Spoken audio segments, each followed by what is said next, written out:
Hey everybody! Today we're going to learn on how to instantly extract text from any image using the updated Snipping tool in Windows 11. This completely eliminates the need to manually retype data from screenshots, PDFs, or photos, allowing you to copy raw characters straight into your clipboard automatically. First, click the Start button and select Snipping Tool. Click the New button in the top left corner and drag your cursor over the image or document on your screen to snap a quick screenshot. Once the preview window pops up, look at the top toolbar and click the Text Actions button. It is the small icon that looks like a square box enclosing 3 horizontal lines.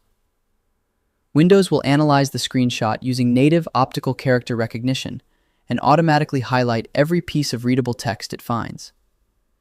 To capture everything, right-click and select Copy Text. Open your target document, code editor, or notepad workspace and press Ctrl+V to paste your extracted text perfectly. And that's it. Your image-to-text extraction is now completely streamlined and optimized. I hope it helps you in your current and future project. Thank you for watching.